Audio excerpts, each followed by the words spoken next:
देखिए, बेशक आज के टाइम में साकेत गोखले एक व्लॉगर और एक फ़िल्म मेकर की कैटेगरी में ज़्यादा फिट होते जा रहे हैं। लेकिन कहीं न कहीं उसकी भी जो स्टार्टिंग हुई है वो एक फ़िटनेस इन्फ्लुएंसर के जैसे ही हुई है और अभी भी वो अपने फ़िटनेस लाइफ़स्टाइल गोल्स को लेकर बहुत ज़्यादा सीरियस है। तो उसी के इस फ़िटनेस रिज़्यूम में से मैं आपके लिए 3 ऐसी इंपॉर्टेंट बातें लेकर आया हूँ, जो कि अगर आपका इंटरेस्ट फ़िटनेस में है तो आपको उससे सीखनी चाहिए। तो नमस्कार, मेरा नाम है दीपक और शुरू करते हैं इस वीडियो को। तो जो सबसे पहली चीज़ हम लोगों को साकेत गोखले से सीखनी चाहिए वो है the concept of basic progressive overload. अब देखिए, अगर आपको आसान भाषा में समझाऊँ प्रोग्रेसिव ओवरलोड क्या है, तो हम कह सकते हैं कि जो स्ट्रेस या जो लोड हम अपनी मसल पर लगाते हैं, उस स्ट्रेस को, उस लोड को अगर हम टाइम के साथ बढ़ाते जाएँ तो इस चीज़ को प्रोग्रेसिव ओवरलोड कहा जाएगा। अब सवाल ये आता है कि इस स्ट्रेस को या इस लोड को बढ़ाने की क्या ज़रूरत है। तो इसका जो बड़ा सिंपल सा आंसर है वो ये है कि इसी स्ट्रेस या इसी लोड को जब आप बढ़ाएंगे टाइम के साथ, तभी आपके जो मसल्स हैं वो पहले से ज़्यादा बड़े होंगे और आपकी जो स्ट्रेंथ है वो भी पहले से ज़्यादा इंक्रीज़ होगी। ये बड़ा एक सिंपल सा कॉन्सेप्ट है प्रोग्रेसिव ओवरलोड का। अब ऐसा नहीं है कि प्रोग्रेसिव ओवरलोड कोई ऐसी चीज़ है जो कि आपको सिर्फ बॉडी बिल्डिंग या जिम में आकर ही देखने को मिलेगी, या ये कोई ऐसी चीज़ है जो नई नई है और अभी बिल्कुल आप सीखना शुरू करेंगे। जी बिल्कुल ऐसा नहीं है। अब अपने बचपन से इनफैक्ट प्रोग्रेसिव ओवरलोड जो है वो करते हुए आ रहे हैं। अगर आप देखें तो एग्जांपल के लिए समझ लेते हैं कि जब आप क्लास केजी वगैरह में थे तो आपको 2+2 सिखाया गया था। 7th 8th में आप आए तो आपको वहाँ पे अलजेब्रा के कॉन्सेप्ट सिखाए गए। जब आप क्लास 12th में आए तो आपको 11 12th में आए तो आपको कैलकुलस सिखाया गया। तो ऐसा नहीं है कि आपको नर्सरी में ही कैलकुलस सिखा दिया गया। सो धीरे धीरे करके जो हम लोगों का दिमाग है, उस दिमाग पर धीरे धीरे करके जो स्ट्रेस है, जो लोड है, उसको बढ़ाया गया। और इसी तरीके से हमारा जो ब्रेन है वो over a period of time पहले से ज़्यादा शार्प हो गया। और यही सेम चीज़ जो है वो फिटनेस में, बॉडी बिल्डिंग में भी अप्लाई होती है कि धीरे धीरे करके हम अपने मसल्स पे जो स्ट्रेस है, जो लोड है, उसको बढ़ाते हैं, जिससे कि मसल्स जो हैं वो पहले से ज़्यादा बड़े हो जाएं, पहले से ज़्यादा स्ट्रॉन्गर हो जाएं। अब देखिए, प्रोग्रेसिव ओवरलोड कोई नया कॉन्सेप्ट नहीं है। ऐसा नहीं है कि साकेत गोखले जो है वो सबसे पहला बंदा है इंडिया में जिसने कि प्रोग्रेसिव ओवरलोड के बारे में बताया है। इससे पहले भी काफ़ी फिटनेस इन्फ्लुएंसर हैं इंडिया में जो इसके बारे में बात कर चुके हैं। लेकिन दिक्कत ये है कि उन लोगों की जो रीच है वो बहुत ज़्यादा नहीं थी, तो इस वजह से वो बात बहुत लोगों तक नहीं पहुँच पाई है। लेकिन साकेत गोखले की क्योंकि एक तो रीच बहुत बड़ी है, तो इस वजह से ज़्यादा लोग जो है वो प्रोग्रेसिव ओवरलोड के बारे में जान पाएंगे। एक और चीज़ जो बहुत अच्छी लगी मुझे साकेत गोखले के बारे में वो ये है कि ज़्यादातर यूट्यूबर्स क्या करते हैं, उन्होंने एक वीडियो के टॉपिक के लिए, एक वीडियो बनाने के लिए टॉपिक उठाया प्रोग्रेसिव ओवरलोड। उन्होंने उस पर रिसर्च करी या जो भी उनका नॉलेज है उस टॉपिक के बारे में, वो सारा का सारा नॉलेज उन्होंने उस वीडियो में शेयर किया और उसके बाद ख़त्म। आगे वो उस टॉपिक को फिर से कभी कवर नहीं करते हैं।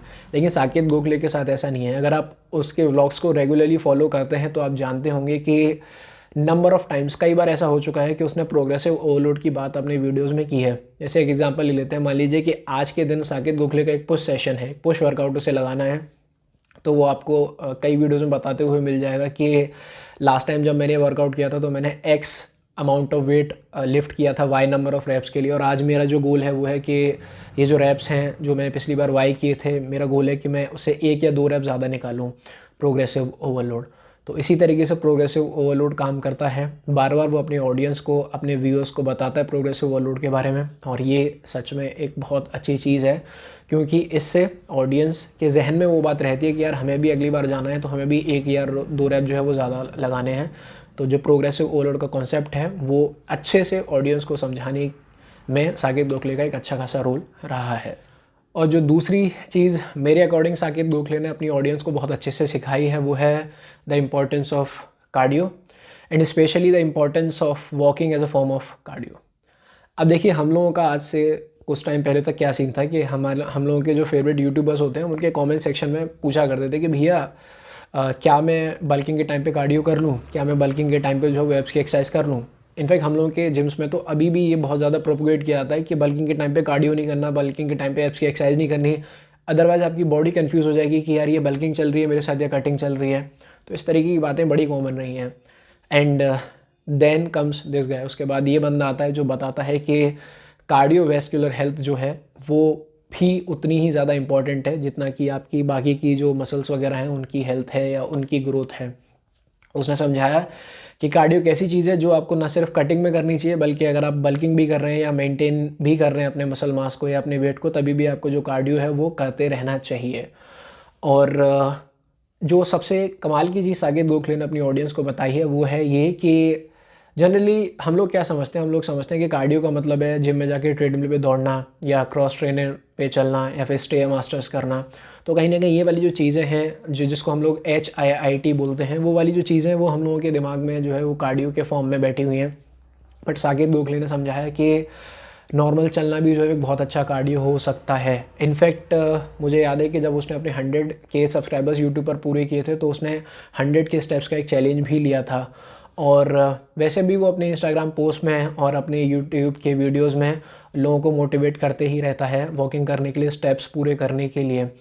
और देखिए कमाल की बात यह है कि अगर आप वॉकिंग को as a form of cardio use करते हैं अपने फिटनेस गोल्स को अचीव करने के लिए, लेट्स से कि आपको जो है वो फैट लॉस करना है, तो अगर आप रनिंग की बजाय वॉकिंग को प्रेफर करते हैं तो उसका फ़ायदा ये होगा कि रनिंग की वजह से या HIIT की वजह से आपकी जो रिकवरी है, जो स्ट्रेस आपकी बॉडी पे पड़ेगा वो बहुत ज़्यादा होगा, रिकवरी बहुत कम होगी, तो आप अपने वर्कआउट्स में उतना 100% नहीं दे पाएंगे। लेकिन अगर आप उसी की जगह वॉकिंग करते हैं, नॉर्मल चलते हैं 5000 स्टेप्स 10,000 स्टेप्स, तो उससे क्या होगा कि आपकी बॉडी पे कोई एक्स्ट्रा स्ट्रेस नहीं पड़ेगा, आपकी रिकवरी में कोई दिक्कत नहीं आएगी और आप अपने वर्कआउट्स में भी अपना 100% दे पाएंगे। अब साकेत गोखले यूजुअली 10,000 12,000 15,000 स्टेप्स जो है वो डेली बेसिस पर चलता है। तो ऐसा नहीं है कि आपको भी जो है वो 10,000 स्टेप्स चल रहे हैं, आप 5,000 स्टेप से शुरू कर सकते हैं, आप 4,000 स्टेप से शुरू कर सकते हैं और धीरे धीरे करके उसको जो है वो बढ़ा सकते हैं। तो walking as a form of cardio ये एक बहुत अच्छी चीज़ है जो कि साकेत गोखले ने अपनी ऑडियंस को प्रोपोगेट की है और इसके लिए तालियां बजनी चाहिए। चलिए अब बात कर लेते हैं उस तीसरी चीज़ की जो कि साकेत गोखले से सीखी जा सकती है। और देखिए इस चीज़ से साकेत गोखले की डिसिप्लिन्ड लाइफ स्टाइल के बारे में हमें बहुत कुछ पता लगता है, और वो चीज़ है साकेत गोखले का साल भर एक लीन फिजिक मेंटेन करना, या यूँ कह लीजिए साल भर एक लीन बल्क पर रहना। अब इन जनरल दो टाइप के गोल्स होते हैं लोगों के, या तो उन्हें बल्क करना होता है, अपना मसल मास जो है वो बढ़ाना होता है, ठीक है, वज़न बढ़ाना होता है इन जनरल, या फिर उनको अपना फैट कम करना होता है। और उसके बाद एक जो चीज़ है जो आजकल बहुत ज़्यादा पॉपुलर हो रही है वो है how to maintain a lean physique, या यूँ कह लीजिए कि लीन बल्क कैसे करें। अगर कोच वगैरह की भाषा में कहें तो मेन गेनिंग कैसे करें या फिर गेन टेनिंग कैसे करें। तो एक चीज़ है जो इंडिया में काफ़ी ज़्यादा नई है। धीरे मैं क्यों कह रहा हूँ कि इससे हमें साकेत गोखले की डिसिप्लिन लाइफस्टाइल के बारे में बहुत कुछ पता लगता है, वो मैं अभी आपको समझाता हूँ। तो देखिए बल्किंग में हमें क्या करना होता है, अपनी कैलोरीज मेंटेनेंस कैलोरीज जो है जो थोड़ा सा ज़्यादा खाना होता है, तो वहाँ पे कैलोरीज को ट्रैक करने की कोई बहुत ज़्यादा नीड जो है वो नहीं होती है। जब आप बात करते हैं कटिंग की, तो कटिंग में हम लोग को क्या करना होता है, हमारी जो मेंटेनेंस कैलोरीज है उससे थोड़ा सा कम खाना होता है, और उसके लिए हमें क्या करना होता है कि अपना जो फूड इनटेक है उसको ट्रैक करना पड़ता है, अपनी कैलोरीज को ट्रैक करना पड़ता है। लेकिन जनरली जो फैट लॉस गोल्स होते हैं वो 3 महीने के होते हैं, ज़्यादा से ज़्यादा 4 महीने के 6 महीने के होते हैं। तो यानी कि हमें जो फूड ट्रैकिंग करनी है, जो डिसिप्लिन लाइफस्टाइल जीनी है, वो 3 या 6 महीने के लिए हो सकती है एट मैक्स। लेकिन अगर साकेत गोखले की बात करें तो वो साल भर एक लीन फिजिक मेंटेन करता है, और लीन फिजिक मेंटेन करने के लिए आपको क्या करना पड़ेगा कि जो आपकी मेंटेनेंस कैलोरीज है उन मेंटेनेंस कैलोरीज के अराउंड ही आपको खाना पड़ेगा, या तो थोड़ा सा कभी ज़्यादा या थोड़ा सा कभी कम। और ऐसा करने के लिए आपको साल भर जो है वो अपने फूड को, यानी कि आपकी जो डाइट है, जो कैलोरीज है, उनको ट्रैक करना पड़ेगा। तो आप समझ लीजिए कि कितने ज़्यादा डिसिप्लिन ये बंदा इस छोटी सी उम्र से है। इनफैक्ट आप देखेंगे भी कि 2020 में Saket Gokhale was lean, Saket Gokhale was muscular. अभी 2021 है, 2021 में भी साकेत गोखले लीन है, साकेत गोखले मस्कुलर है। और इस एक साल में कभी भी ऐसा नहीं हुआ कि साकेत गोखले कोई बहुत ज़्यादा फैटी हो गया हो, बहुत ज़्यादा फैट उसने पुट ऑन कर लिया हो।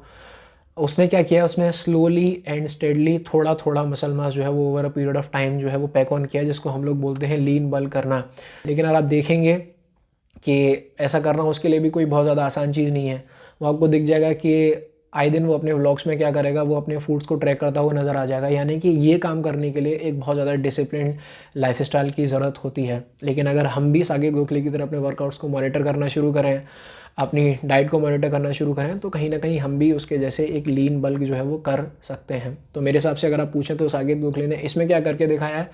देखिए इंडियन ऑडियंस के अब से कुछ टाइम पहले तक जनरली 2 गोल्स होते थे, यार या तो हमें बल्क करना है, अपना मसल मास बढ़ाना है, या जो मसल मास हमने बढ़ा लिया है अब हमें उसे क्या करना है, लोगों को दिखाना है, हमें कटिंग जो है वो फेस करना है। ये साकेत गोखले ने लोगों को एक नया गोल दिया है कि यार अब हमें कटिंग नहीं करनी, हमें बल्किंग नहीं करनी, हमें लीन बल्क जो है वो करना है। तो ये एक चीज़ है जो लोगों ने साकेत गोखले से सीखी है, और अगर नहीं सीखी है तो ये एक चीज़ है जो कि लोगों को साकेत गोखले से सीखनी चाहिए। सो ये था मेरा आज का छोटा सा वीडियो, शायद थोड़ा सा बड़ा हो गया, but that's it. So thank you so much for giving your valuable time. अगर आपको वीडियो पसंद आया हो तो please like the video because it supports the channel, और अगर आप ऐसे ही और वीडियोस देखना चाहते हैं so consider subscribing this channel. Thank you so much.